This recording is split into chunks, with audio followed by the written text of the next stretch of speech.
I'm looking for the meltdown in the debt market to occur, meaning rates are going to spike in an uncontrolled fashion as debt sells off. And when that happens, you're going to see world equity markets fall, and I mean fall. And cash is just going to move from one set of assets into another. I think it's going to go into commodities. I also believe some into cryptocurrencies as well. So there's a lot of opportunities for people if they can understand how cash flows through markets generally.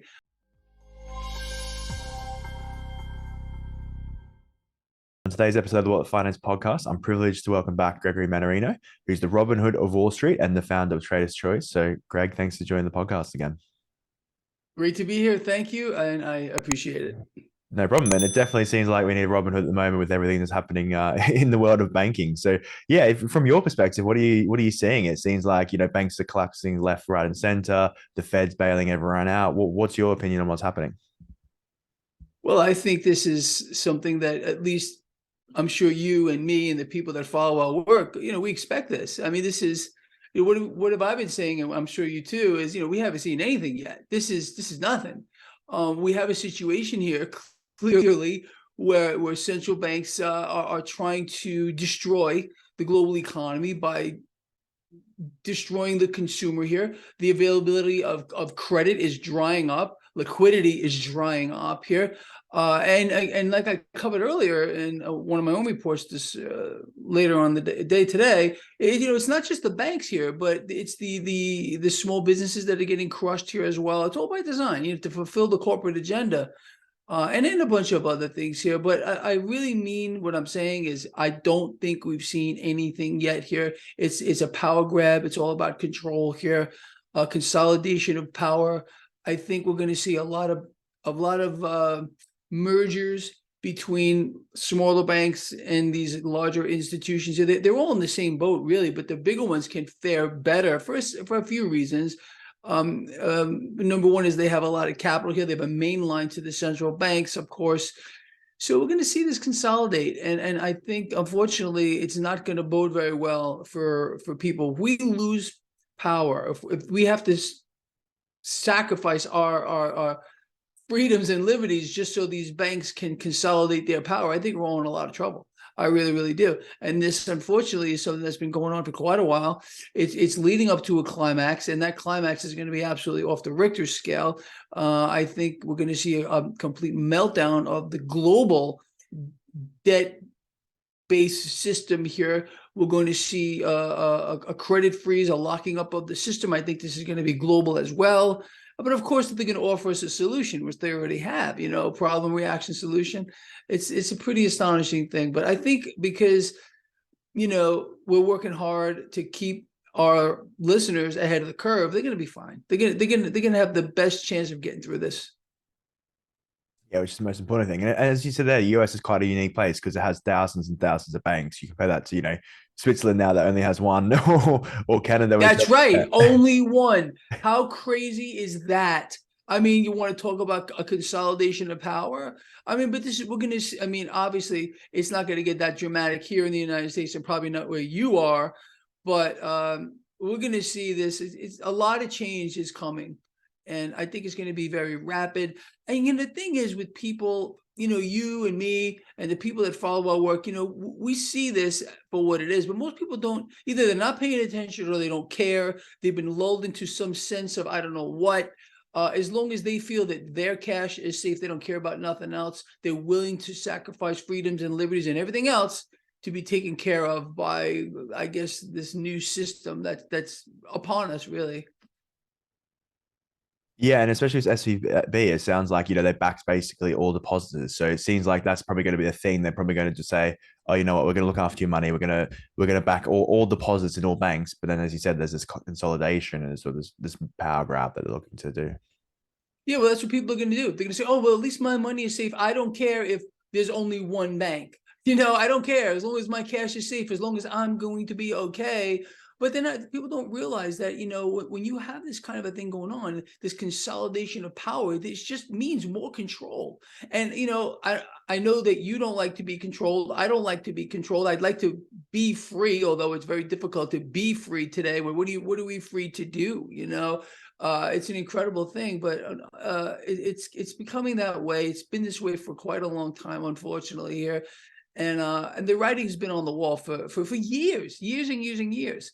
So just being able to see what's coming down the pike, I think gives us all a big edge, honestly.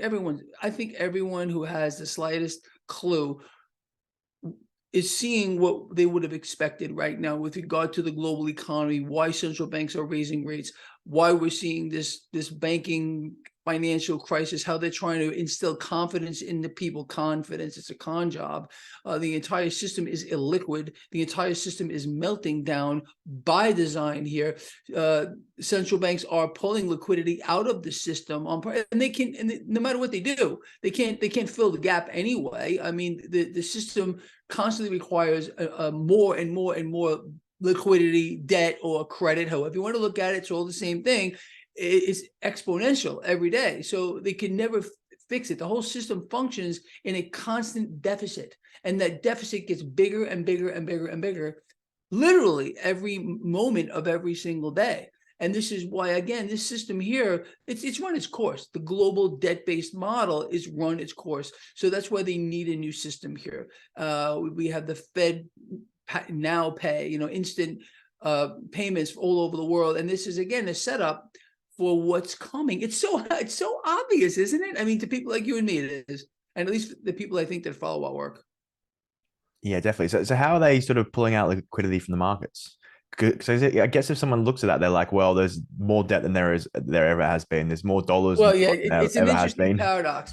So what they're doing, central banks, what's the real reason why central banks are raising rates? They're trying to make credit less available, okay, to small business, to the regular guy, the regular girl. Obviously, these big institutions, it doesn't matter. So by making credit less available to these smaller institutions, including these regional banks, well, you see what's going on here. But did you hear Powell today? He's blaming the management. It's not the regulator's fault. It's not the U.S. Treasury. It's not the Federal Reserve. It's the management. They got it all wrong. Meanwhile, everyone, maybe people don't know this, but every single financial institution is required by law to submit financial reports every quarter. Oh, did you also hear him today? Oh, the banking regulators, they knew about it. They knew about it. What did they do about it?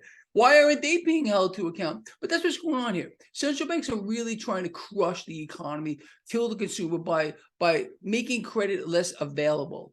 And it's really taking its toll, unfortunately, on people right now. And that's the other thing, the other stunning admission today, how he admitted that people are earning, they're not able to keep up with the pace of inflation. In other words, real wages are falling off of a cliff, like I think our followers have known about since like forever here. But this mechanism is going to get much, much, much, much worse. It's an incredible thing. It really, really is, in my view. But, there's no revolt. There's no revolution. People just go about their business. Oh, it's going to be just fine. It's a terrible thing to see, but people have been turned into like animals or something. I don't know. They just live in the moment. They allow things to happen to them without being proactive. It's interesting. They have no drive.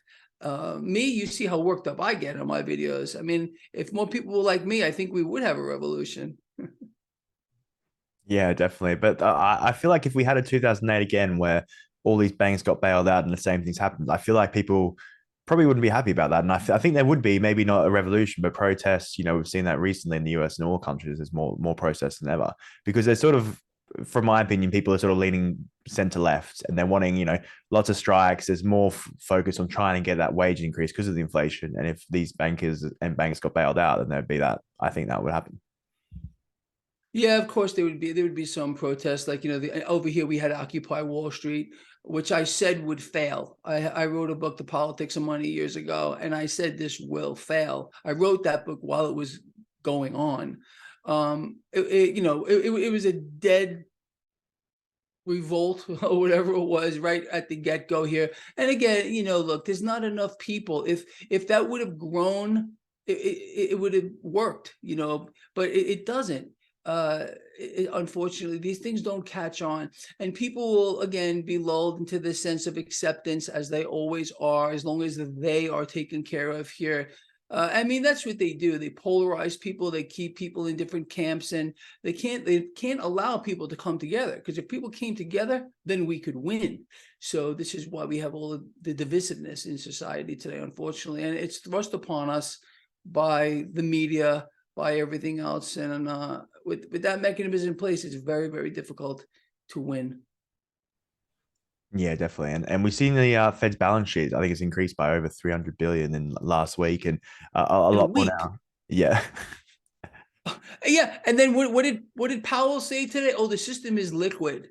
It's liquid. Oh yeah, and they're very well liquid. Well, because you just threw 300 billion into the system here, and that's just the first installment. I mean, this is going to keep going and going and going and going. It's not going to stop. I mean, this is really it's unbelievable. But this is what they can do what they want now, because they got through the last meltdown. They realized, okay, we had this failed revolt, Occupy Wall Street, whatever else that was going on around the world. There were people in London taking to the streets too, everywhere. But but it didn't go anywhere, unfortunately. People, again, they got squashed back into their little boxes, their little realities. And that's exactly what's going to happen here too. There's too much power concentrated in the few. And that's what scares me the most is we're seeing more of that now with the consolidation of the banking system, of the financial system. And then, of course, comes the rollout of the new system, which they've had for a very long time. They just have to bring this to a head first. And that's another reason why I think we're going to see a lot more come down the pike, a lot worse things, unfortunately. And if we think about it, like and it looks like the Fed's going to ask people to hold more treasuries and more sort of government-backed bonds, even though those are the main things that actually cause the issue to start with. So it's almost, well, it is. I mean, I'm glad you brought that up, because think about it. These institutions, a lot of these things are holding these assets here that are now become toxic because the Fed is raising rates here. It's an incredible thing. People who are holding these things are losing purchasing power. First of all, I can't imagine why anyone would want to own debt or something along those lines here that's paying you nothing. I mean, you're guaranteed to lose purchasing power here. Really? Who came up with that kind of a concept? But people do it. I don't know why. I guess they just want to lose money slower. I don't know what they want to do. Me, I try to look for other opportunities, but that's a whole other thing. Yeah, definitely. So what are you currently seeing in the markets? Nasdaq has had a little bit of drop off recently, but it's gone up quite a lot recently. A lot of the other markets have gone up as well. Do you think this is something that can remain consistent, or do you think this is sort of like a last push for positivity? Look, I've been telling people the market's gonna. First of all, there's no reality here. It's completely detached. Doesn't make any sense. But by any metric that you want to look at, forward guidance, PE ratios, forward, everything. It's crazy. So in my view, I mean, it's going to get real at one point here. But again, the market, everyone's looking for the crash, the market crash. I'm watching the Dow. I'm watching this. I don't look at that stuff. I look at what the debt market is doing. The debt market's the driver. You probably know that if you follow my work at all. Right now we're in a high risk environment according to the MMRI. I don't know if you follow the Mannarino market risk indicator. It has come down as of late, but still in a high risk zone. We're seeing a lot of debt buying today. It was pretty extreme. The relative strength of the dollar falling off of a cliff here. So I mean, look, I'm looking for the meltdown in the debt market to occur, meaning rates are going to spike in an uncontrolled fashion as debt sells off. And when that happens, you're going to see world equity markets fall, and I mean fall. And cash is just going to move from one set of assets into another. I think it's going to go into commodities. I also believe some into cryptocurrencies as well. So there's a lot of opportunities for people if they can understand how cash flows through markets generally. But this thing, in my view, it's not sustainable. It's not meant to be sustainable. It's just about to bring this to an end eventually. And then the new system will get rolled out. And it's always the same thing, it maybe changes a little bit here and there, but it's always the same kind of mechanisms. And we're really seeing a lot of that here right now, echoes of the last meltdown here, the banking crisis. But what makes this more unique, way more unique than the last one, is just things are much, much worse. The problems that existed in '08 have only been magnified multiple fold here. Mortgage-backed securities, collateralized debt obligations, all this stuff, it still exists, and it's probably a lot bigger. And, you know, the system, how it works today with zero reserve, zero capital reserves, it just makes it even more risky for us, for the people that keep our cash into these institutions, and these investment banks taking a lot of risk with their clients' capital. So this is why, you know, Janet Yellen was out today saying, oh, you know, there's no plans to guarantee everyone's deposits because they can't do it. And it's designed that way as well. And I think, again, it's going to lead to a massive outcry. And then people are going to look for a solution. And of course, they're going to offer the solution, which they already have. They're just waiting for that moment. It's building up to a climax, in my view. And it could, look, this whole thing could go off at any moment here. All we need is one false flag, one black swan event, and this whole thing can just go down the toilet in a big way. So we just got to be ready. We got to be hedged. We got to be, in my view, in these things, you know, my favorite assets in the world. Silver is my favorite. Gold would be my second favorite. I don't sell this stuff. I just acquire it. And I've been doing this for a very long time. I think it's the number one way to bet against the debt, become your own central bank. It's at least to preserve your wealth in the meltdown, which is going to happen. It's going to happen. It's going to happen by design. It's not going to be any accident. None of this is by accident at all. It's all being pushed that way. But most people just can't see it. Another thing you mentioned there is there's the challenge of the debt market is there's so many people have negative that have these losses on their balance sheets that they haven't realized yet with the debt due to the duration issues. So I'm not sure if you want to go into that further. Yeah. What Yahoo Finance reported today, that and this is just their estimation, that there's already here in the United States, $2.2 trillion in unrealized losses here for the banks. I mean, that's a lot. But I'll tell you something, I think that number's way off, way off, because you got, you know, when people hear a number like that, they think of it in real dollar terms here. In this case here, it'd be in dollars here. But if you look at the derivatives that are more than likely associated with these things, it's hundreds of fold bigger. So I mean, and that's the real concern, is how, when this whole thing really starts to come apart, and it is, in my view, now by design, it's really the derivatives that are going to cause the biggest problem here. What is a derivative? Maybe people don't know who are listening to this. A derivative is nothing but a side bet. It literally is, and you can have layers, and there are layers and layers and layers and layers of these derivatives. A derivative derives value from an underlying asset. Let's say in this case, it's $1. Okay. Then there's a side bet on what that dollar may do in the future. And then there's another side bet on the side bet, and layers of side bets and side bets and side bets and side bets. It just goes on and on and on and on. It's an incredible thing. There's no regulation here with this. It could be 1 million side bets on one asset. It could be more than that. There's just no end to it. And that's where I think the real problem is. Something, you know, it has to be done about it. And maybe it will, because it just doesn't make any sense here. It turns what could potentially function as a real system into nothing but a casino on an incredible scale, way worse than anything you'd find in Las Vegas or anywhere else around the world.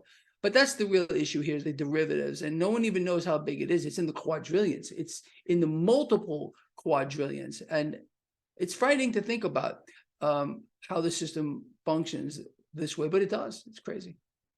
And then it gets worse than that, because if you look at these derivative bets, they're all leveraged. People are playing with multiples on their cash, where they can lose way more than their initial investment. So, I mean, it's just so astronomical to get your head around something like this. It's you need to be a rocket scientist. Yeah, definitely. And I guess the challenge as well is it's when there's a liquidity crunch, like we've seen, and when people need money, they start closing these positions out, and you know, someone has to give the asset. And as you said, sometimes the markets are so large that there's more bets, there's more derivatives than there are actually assets out there, which can make a real issue on the markets. Oh, it could come apart. That's the whole thing. That's why this can come apart so fast. So, because everyone's going to run to the door at the same time. It's always the same story.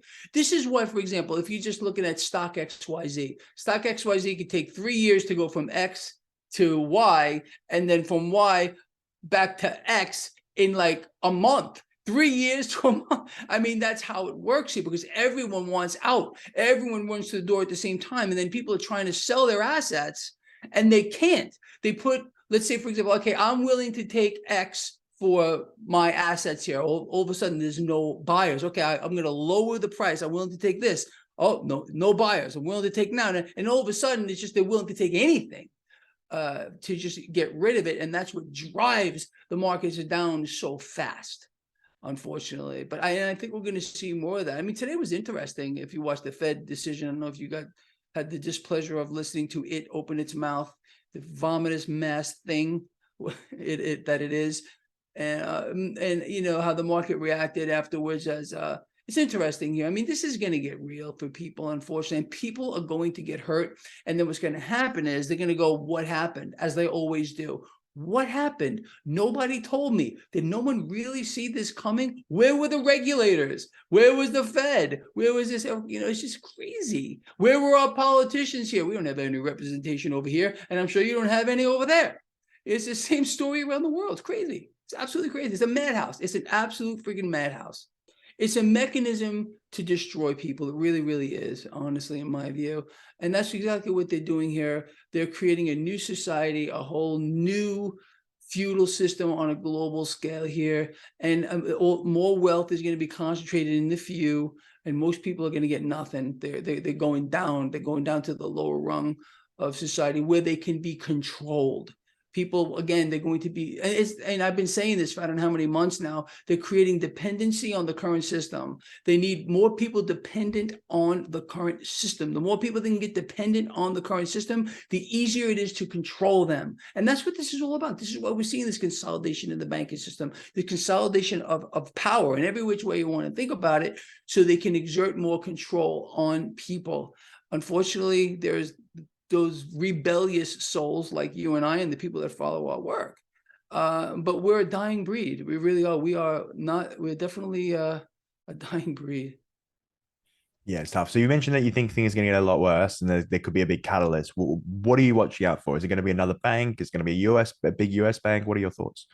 Oh, yeah, I'm certain that there is going to be some or a couple of big banks that are going to end up going down here, and they're going to be absorbed, just like Washington Mutual and Bear Stearns. The same thing is going to happen again. They did it before. They got the blueprint. They just got to, let it happen here. I mean, what's going on with these regional banks is they're trying to figure out how they're going to divvy these up here, and who's going to get what assets at a fire sale price. I mean, that's really what this is here. It's so unbelievable. They sold the First Republic 30 billion that they got here as a rescue. They rescued it. All they were doing was really covering withdrawals. There's a run on that bank, and that obviously failed. It was destined to fail. And then they got Yellen and Diamond talking about another rescue or some other kind of thing. Or maybe that one will work too. And then this is gonna bleed, of course. Again, this is going to unfortunately get rid of a lot of these smaller institutions, but people are running on these banks. They're by design. This was meant to happen here. People feel safer now looking at the JP Morgans and the Banks of America and the Morgan Stanleys. So oh wow, these are Wall Street institutions. They're not going anywhere. Meanwhile, they're in the same boat as the smaller institutions are, and it's really a crime what we're seeing here, because the larger banks, again, we're in the same boat. No deposits, no loans, no deals. And of course, now what's going to happen is the assets of these smaller banks are going to be absorbed for nothing, really literally for nothing, or almost next to nothing, by the bigger banks here. People are pulling their cash out, now putting it into the larger institutions, and the CEOs of these big banks, so they could possibly be happier about this. They were like Jamie Dimon, oh, this is it's very sad what we're seeing here. Of course, he's laughing. He's laughing. Him and the rest of the CEOs of these Wall Street mega banks, this is exactly what they want to see. They're all in competition with each other. They're not one big happy family. They're all competing with each other. It's incredible. Yeah, they're doing that to try and prevent I guess you could say regulation, but there's, as you mentioned, there's going to be this power grab. Do you think it's going to become to the point where the Fed is going to be the one bank in town and they're going to have complete control? Well, the Fed is gonna, they're gonna pick and choose who they want. They got to pick the right players here. Of course, J.P. Morgan is kind of right now the spokesperson for this whole thing here. But it's the Goldman Sachs, the J.P. Morgans, the Morgan Stanleys, the Banks of America. These institutions. They're of course they're the ones that I think are going to benefit greatly from what we're seeing here. Eventually, it's going to wind up that way here. I mean, these institutions, the mega banks, are seeing inflows of capital that is just unbelievable. But people aren't being allowed to know that there is a run on banks right now, on these smaller institutions. They're getting wiped out, and it's meant to do that. It's, as a matter of fact, Janet Yellen was put on the spot by, I think, an Ohio congressman about this whole thing, and she admitted that it's happening. And he's like, "Yeah, it is happening. Duh." I mean, it's just so obvious that this was going to happen. I said this would happen before it did in my own video. I mean, it's just so, anyone you got to see it. It's just obvious that this is going to happen here, and people. I mean, maybe people are angry about it, but I don't hear it, other than people that follow my work. I don't hear anybody in the streets, friends of mine I talk to, people on the phone, although I did hear from people who haven't heard from in years. All of a sudden, I'm like, wow, why is this guy calling me? I haven't heard from him in like 5 years. Hello, hey, how you doing, Greg? I'm giving you a call because you seem to know what's going on here. Well, you didn't listen to me last time. Why now? It's like, oh, because I see what's going on and I think you've been right. Yeah, I know. But that's what's happening. People maybe are starting to wake up a little bit. At least I hope so.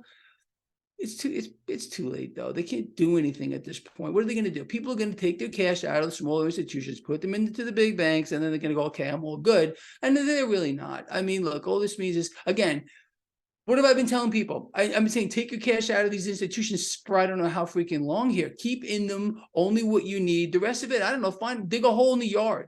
Put it under your freaking mattress like my grandparents used to do. It's the truth. My grandparents used to have their money in the house. They didn't trust the banks because they lived through what happened in the Great Depression and all that stuff. Like, it's crazy. But people aren't used to it, and they're not used to seeing what we're seeing now. And people were getting afraid, but there's a big campaign right now to instill confidence in them, and maybe it's working. I don't know. We'll see. Let's see what happens if the stock market continues to drop here. What we're seeing this month in the market is it's not that unusual. At the end of last month, I said this month is going to be very volatile because this is historic. History tells us that the month of March is a volatile month. So will it get better for the market? If they can keep some stability or the resemblance of stability in the debt market without yields bouncing all over the place and the strength of the dollar and currency is stable, if they can do that, then the market will go up. If they can't do that, the market will go down, and it can go down a lot. Okay, so let's say debt market collapses or that there's concerns in the debt market. You mentioned gold and silver. Are those the key things that you're looking to protect your own wealth, or is there anything else? I think commodities, and it could be commodities are the place to be. I think moving down the pike here, because I think it's just a simple equation to me. I look at the debt market and say it's a time bomb. It's going to go off, and it's going to go off by design.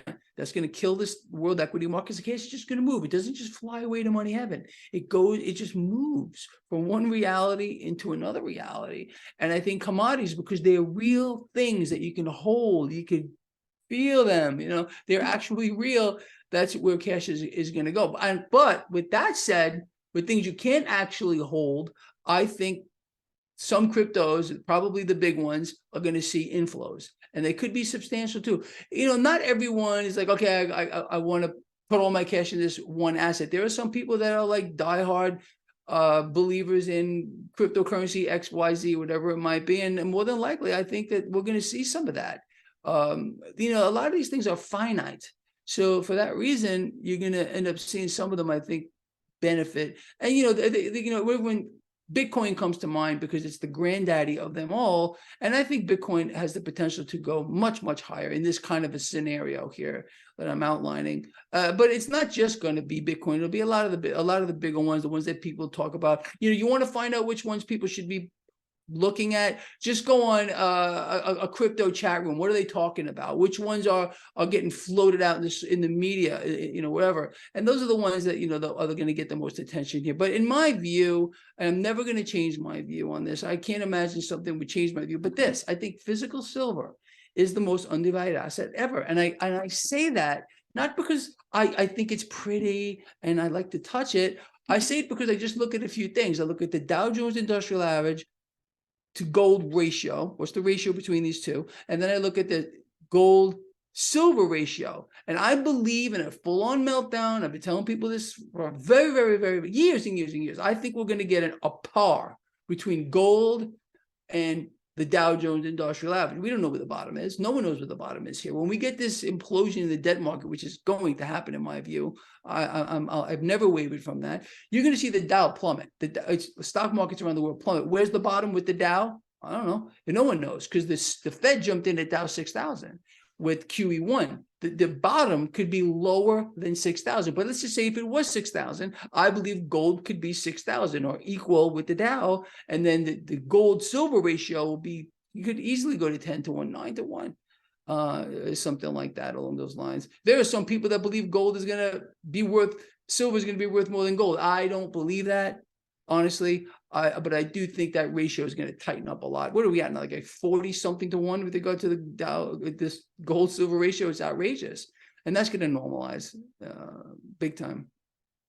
Yeah, definitely makes sense. So Greg, thanks again for your time today. I really appreciate it. So my last question is, what is one message you'd like people to take away from our conversation? What should they take away? Look, pay attention. And what I say every Friday: love each other, care about each other, be charitable to each other. Realize we're not each other's enemies, despite the fact that they want us to think we are. We're not. Okay, we're a big family, and if we can adopt that kind of an attitude for each other, we'll all be a lot better off. Yep, I agree. That's a great message. So thanks again. So is the YouTube channel the best place for people to find your work? Anywhere else? YouTube, just Google me. You'll find me someplace. My website, traderschoice.net. Yeah, all over. So yeah, Greg, thanks again. Thank you so much for listening. And if you enjoyed the episode, please subscribe and click the bell icon so you are notified when new podcasts are released. I hope you're leaving with some great value about investing, trading, and finance. See you on the next show.